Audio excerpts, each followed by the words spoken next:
Hello and welcome to Investment Trends, brought to you courtesy of the Zambia Development Agency and ZNBC. Now, it is broadly acknowledged that technology is one of the key drivers of economic growth of regions, countries, and cities. Technological advancement allows for efficient and effective government systems and the production of goods and services.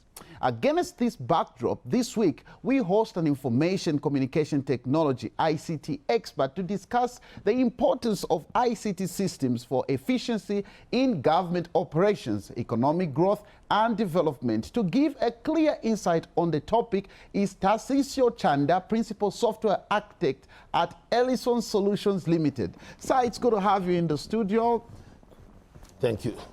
Welcome. You're welcome to ZNBC. Would like first to find out what your company, Ellison Solutions, is all about.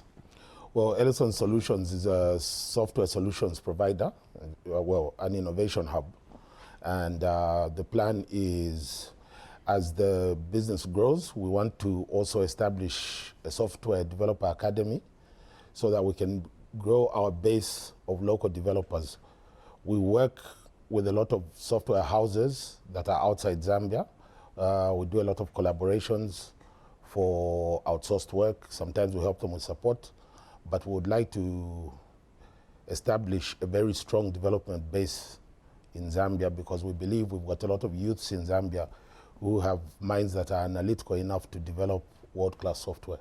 That's very beautiful. From your background as an ICT solutions provider, how much is Zambia as a country utilizing ICT solutions?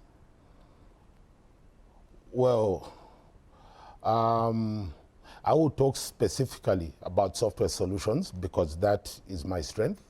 And I need to point out that when you're developing a software application, just like any other technology only becomes useful when it is applied.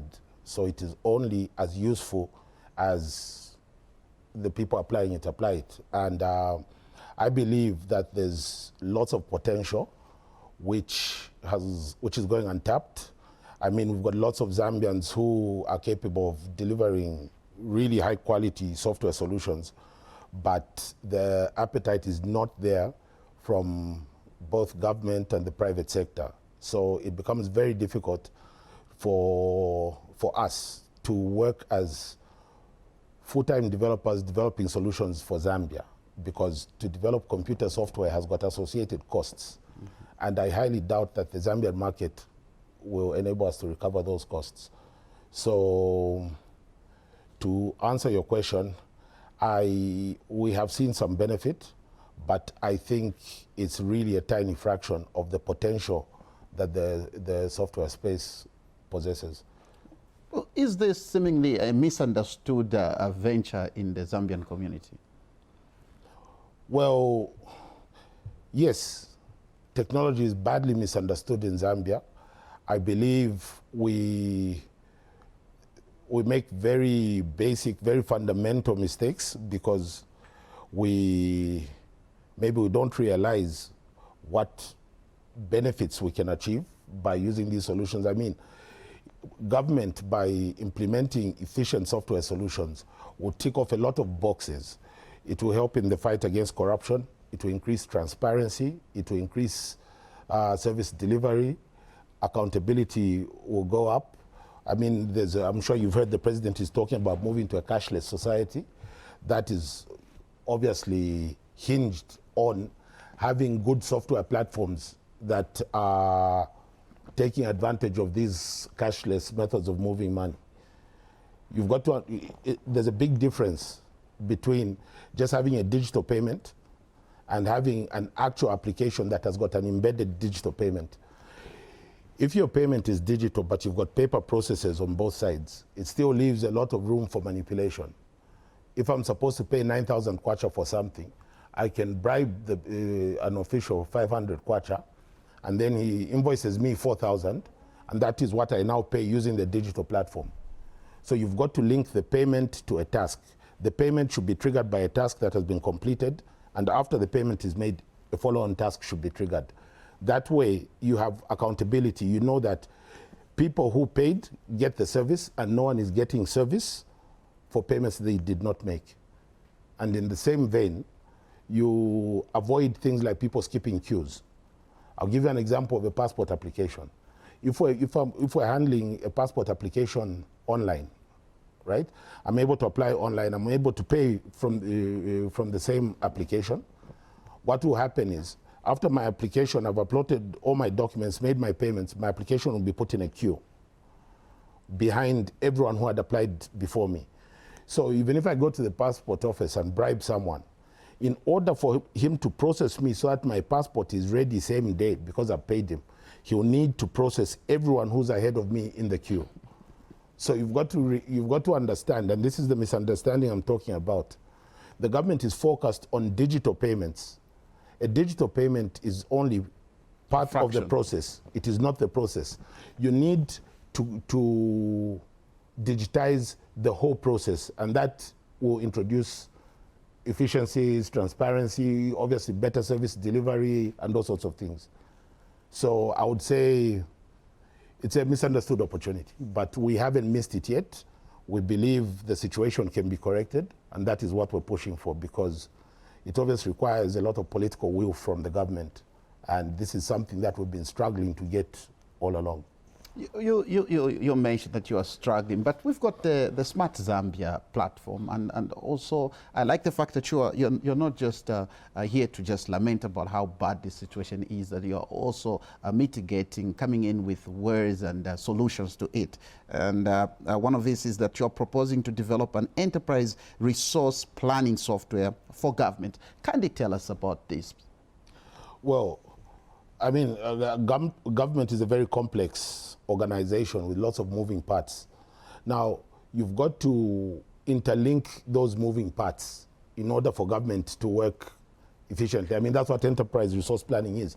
It's a suite of integrated business solutions. The different components of government should be talking to each other, which is not happening now. You've got isolated solutions that are developed, and these solutions, most of the time, are very problematic. I'm sure you're aware of the big fiasco at Ministry of Lands now. The problems at Ministry of Lands, I'd like to believe, have existed from the time the solution was installed. The solution has never worked properly. And to me, it is unacceptable. I'm sure you use WhatsApp, you use Facebook. How many times have you tried to use WhatsApp or Facebook and found that it is down? It only happened once. Oh yeah, Facebook was down once, and it was a big issue. Big issue, you understand? Yes. So you saw the confusion Facebook raised. If such confusion arose every time Ministry of Lands was down, we would have a perpetual state of confusion. Now, obviously, that is because of design issues, design considerations, and all sorts of things. And a mistake was made. But to me, what is more important is what is going to happen going forward. I think it is not right to sit and just accept that a mistake was made. These are basic solutions we're talking about. Like I said, we've got the skill set, people who can build those solutions locally. You understand? So when we say now, we're coming back to the ERP, we're trying, the only way you can digitize a complex solution, like a complex system like government, is piecemeal. You've got to work one unit at a time. So you get, like, let's say, local government, right? And you integrate the different functions of local government onto a software platform. HR, finance, procurement, whatever they do, licensing, you integrate all that onto a single platform. Now, if you do that for the different departments of government, keeping in mind that you would then need to hook them onto a central platform, because ideally would need to have a digital NRC or something that everything is linking through. You understand? So basically, yeah, what we're planning to do is build a platform. We're hoping to engage government. We're hoping to build a platform which will improve government operations depending on what department is willing for us to work. And I must point out another thing. This is very, very cardinal.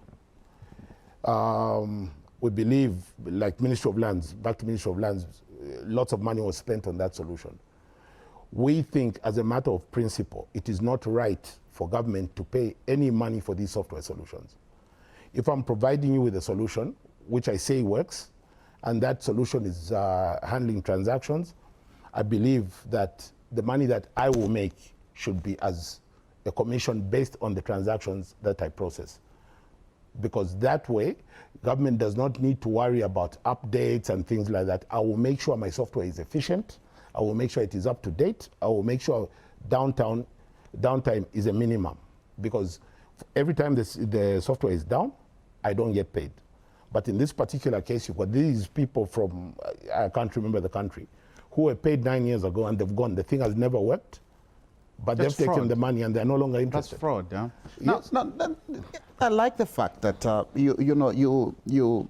you appreciate the fact that these are solutions which can locally purchased and locally harnessed. There are people who are gifted who can do this work, and I like the fact also to mention the same has happened to ZRA. The previous Commissioner General, I suppose, hired the CBU to bring solutions, payment solutions. I don't know whether they're payment solutions, but something similar to what you're talking about. Yes. With that broad understanding and the fact that you are really passionate about this field, what is it that you feel can be done? And also, the president has also mentioned several times that this is now an opportunity for Zambians to be prioritized, Zambians first. And you're coming in with a very, very impactful, you're passionate about this. What is your message really to all these aspirations that you want to put out? Well, the president's pronouncements gave us a lot of hope, and we were very happy. We still have hope. The establishment of the Ministry of Technology and Science further enhanced that hope. But we're now in a situation where we are unable to know what the policy position is. No one is telling us anything. We are working, like I said. I've got this project which I'm trying to establish, right? Build an academy. I need to have a business case for that at the end of the day. Mm-hmm. So if government allows me to develop a platform or two, then I have my starting point. The developers I train can work on that platform as they are developing other solutions on their own. And that's how Facebook came out. Yes, it grows organically like that. You understand? But I mean, this is something on which I am planning to spend between $500,000 and $1 million over the next 3 years. But unfortunately, it has been impossible to get any information out of government. We don't know what the policy is. We don't know, I don't know where the Ministry of Technology is located. Now, I'm based on the Copper Belt. I cannot drive here not knowing where I'm going. You understand? But of course, we've got information across the bar now. Despite that challenge that is posed right now, probably the ministry, it's still in its infancy. They're still putting their paperwork together since they're just a new ministry. I suppose from... Well, we assume it is teething problems because... But that's the right time for you to come on board. Yes, based on what even the Minister of Technology is saying, it inspires a lot of hope. And our hope is at some point we can engage them and obviously start speaking the same language. But for the record, I would like to point out that we believe that this is just a passing phase. It's teething problems they're having. I believe that they will drive the technology agenda. Though today I was looking at a document, I believe it's the private-public partnership pipeline projects, a list of projects which the government wants to partner with private sector. And everything, all the projects are listed according to sector. And it was quite disappointing to see that there was not a single project from the technology sector. But look at this. What's important here is the fact that you are knowledgeable about this field. You know the challenges the country is facing in ensuring that your field is considered and the role your field can play in ensuring that it mitigates those challenges. Why don't you approach these new establishment like the Ministry of Technology now and all these platforms? Why don't you, I feel you have to take the first step. And also probably you can also echo to us what you're doing, how you're working with Zambia Development Agency. Well, Zambia Development Agency, I was about to actually speak about yes. them, facilitating. They're trying to set up this meeting with the key ministries, and they have bought into what we're trying to do, and they say they will push us as much as possible. But also, as I wait for them to confirm the appointments with the ministries, I've taken it upon myself. Tomorrow, I will go to the Ministry of Technology. I will locate it and I will find the right people to speak to. Okay. Because I mean, complaining is not good enough. I like the fact that you are being proactive about it. But of course, part of the roles of ZDA, being a member of ZDA, Zambia Development Agency, it's exactly what they are planning to do, which is to give you opportunities to be here, to inform the general public that you have these ideas, that the general public can buy in, and that you are also advancing them on a higher level so that you can be able to address them with the ministries that are in charge so that they can also buy in. Now, going forward, just tell us about the business community and how you plan to run your academy, because you've got this gift of an academy that you want to establish. Just share more light on that. Well, that's why you see, you've got to understand in the software space, right? You've got academic and professional qualifications. Now, the academic side obviously teaches you the fundamentals. It teaches you a lot of things. Mm-hmm. Whereas the professional side, what we are trying to do is teach these people to build very robust solutions. Home-based solutions? Yes, build solutions for Zambia. The technology industry is very high-paced. University curriculum cannot keep up. They cannot change their curriculum every year, every 1.5 years. Mm-hmm. So what's happening is there's new technologies coming on the market all the time. And the aim is whoever goes through the academy will be abreast with those new technologies. And at that point, that person has essentially caught up. And what will happen is going forward, they just need to learn a bit in order to stay up to date. But because we're taking the professional approach, those people will be able to build world-class software almost immediately. That's beautiful. Yes. What's the commercial viability of such an academy to a country like Zambia? Well, the benefits are huge. Obviously, cleaning up the governance and business side helps. I heard you mention ZRA. I was very proud that that solution was developed by CBU, and there's a couple of gaps here and there, but obviously they've got the minimum viable product, and there's enhancements that can be made, which we would like if we could engage CBU and they could give us a programming interface. There's enhancements we'd like to make, which would increase revenue collection for the government. For someone who's watching and looking and listening closely to you, they would want to find out how long you've been in this trade, which should have been my first question. Because now gathering your intelligence now wants me to find out how long you've been in this field and what level of training that you have accumulated to get to a point where now you've got this confidence, this authority, and you're stamping it down with Ellison Solutions. Just take us through that. Well, I've been in the software space for over 20 years, from the days when it was called programming. Okay. And now they're software developers, but we were programmers. Mm-hmm. And I've seen the industry change. I've seen new technologies come up. I've supported systems, I've built basic systems, and at the end of the day, it's all about perspective. If you're able to understand what you're coming up with is a software solution, not just an application. And I gave you the example of WhatsApp and Facebook. If I build an application, the uptime should be north of 99.5%. If you can't log in, the problem should be because you've got no internet, mm-hmm. not because my application is down. I mean, I've got to give certain guarantees. You understand? I cannot just talk. And that's why I'm saying I should be paid as a commission of my uptime. Because the minute I say, no, you have to give me a fixed fee, I'm agreeing that I'm going to have lots of downtime. But we've had, the thing is that we've had similar cases in this country where people have been paid out, companies have contracted these software developers on their company products, but they are let down. Even ATMs, you want to access funds, you won't access them, they'll swallow your card. There's always a system failure somewhere. It seems now Zambians are getting accustomed to this average product delivery. Yes, we've accepted mediocrity. Yes. Yes. So what's an example you can give of what you have developed? You see, I'll tell you this. Well, we work as developers on outsourced components.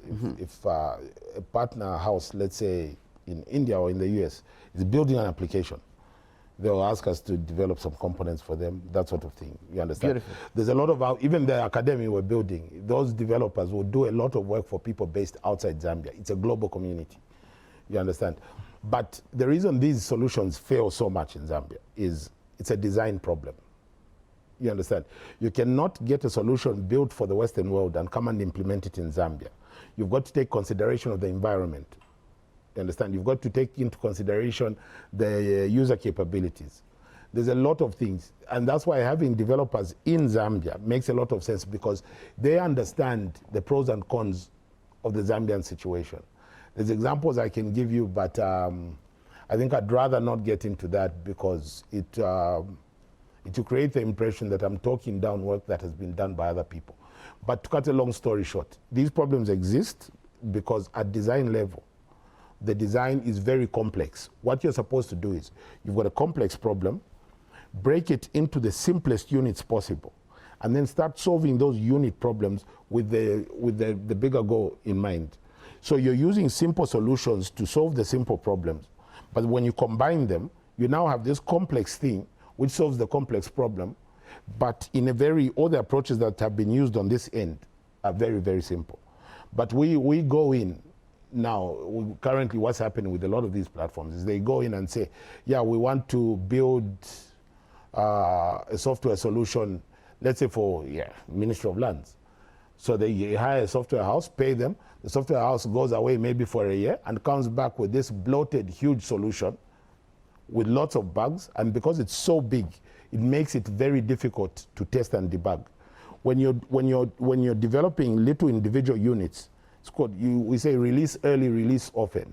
You understand? So I need to be putting out software every 2 weeks, so that those small units can be tested in isolation. You understand? Make sure they're working perfectly, then add them onto the bigger thing, just like that, to a small group of people. So if I release 3 modules to a small group of people, and let's say local government, right? I take a small town like Luansha. I introduce 3 modules. Try them in Luansha, they work. Get them, debug them, they're working perfectly. What I'll then do is get those 3 modules now and implement them in Ndola, a bigger town, but add 4 more modules to Luansha to have 7. So now I'm testing these 4. And you build it up like that.